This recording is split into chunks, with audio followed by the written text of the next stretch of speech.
The new problem of Jannik Sinner is confirmed and it could end his career. Jannik Sinner has been seen over the past few months as a perfect machine.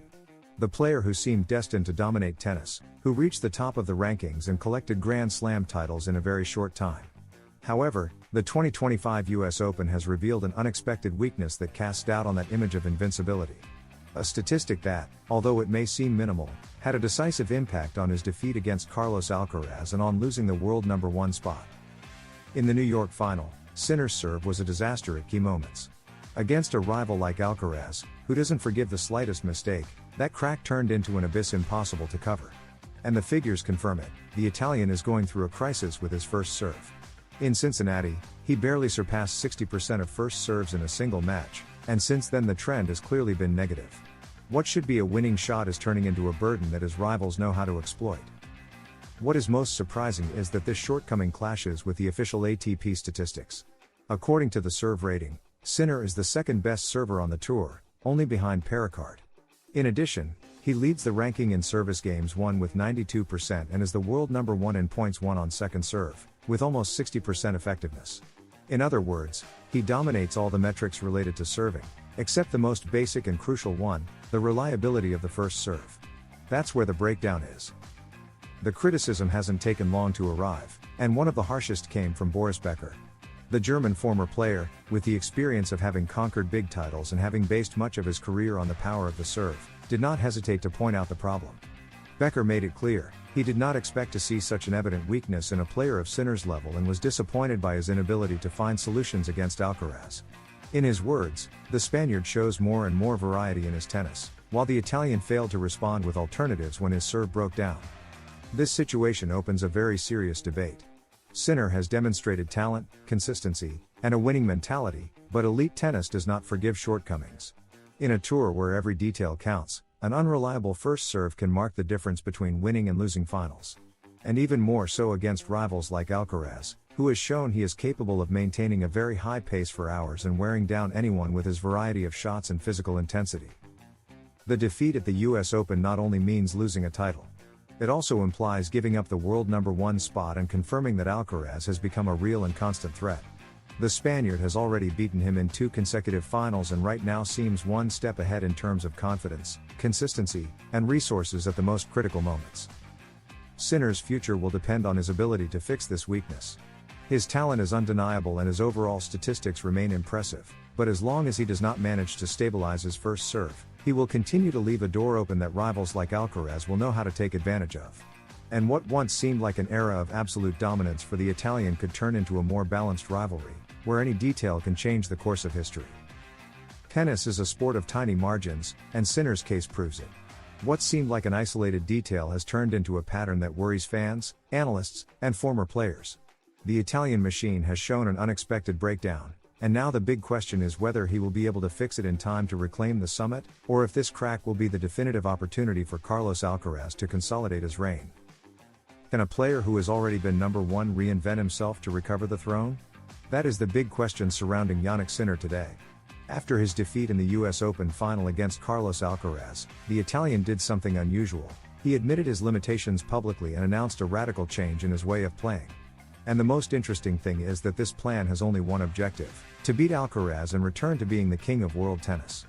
In a sincere and surprising press conference, Sinner admitted that he played in a way that was too predictable and that against a rival like Carlos, that is almost a death sentence. He changed the game.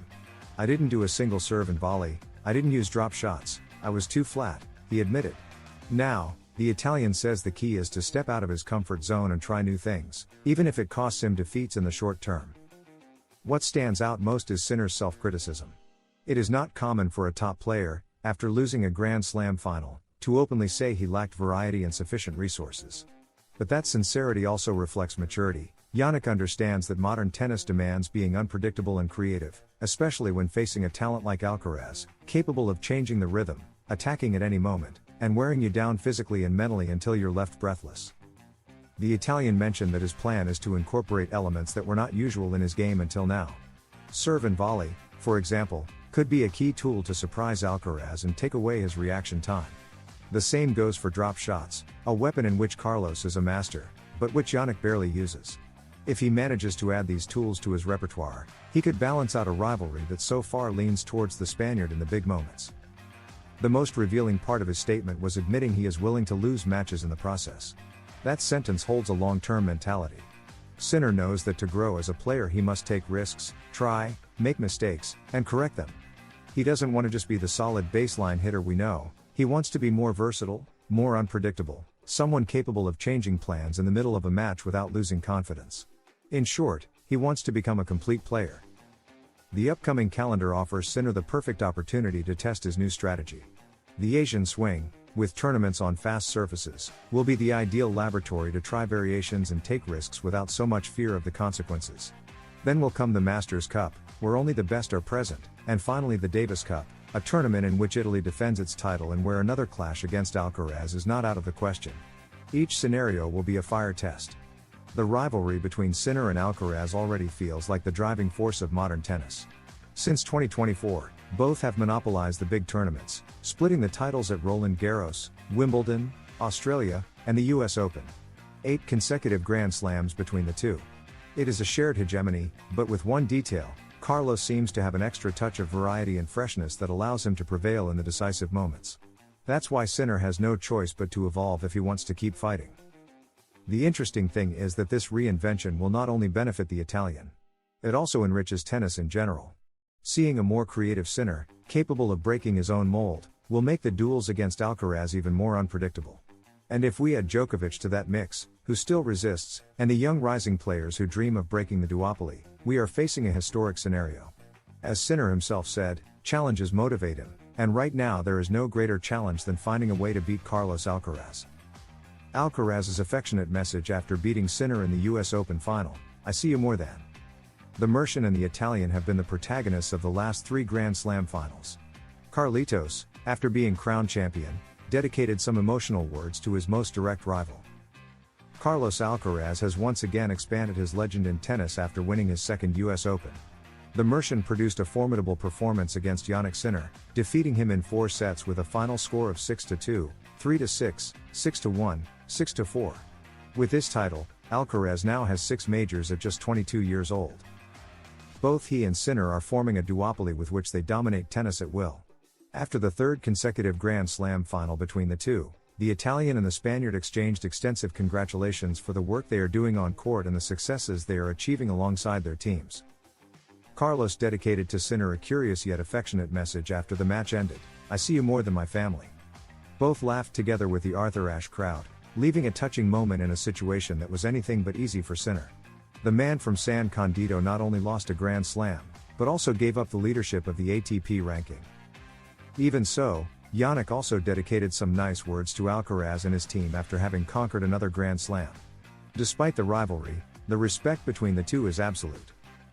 The defeat at the US Open was not the end for Sinner, but a turning point. A warning that power and consistency are not enough, one must reinvent themselves. His plan is risky, because it may involve painful defeats in the short term, but it is also the only way to grow and regain the world number one. And the clearest thing is that he does it thinking of one specific name: Carlos Alcaraz. The battle between these two youngsters is writing a new era of tennis. A duel that is not only defined on the court, but also in their ability to reinvent themselves, evolve, and surprise. What's coming in the next few months promises to be thrilling, because Sinner has already made it clear that he is not content with being second. He wants to return to the top, and to achieve that he is willing to transform himself.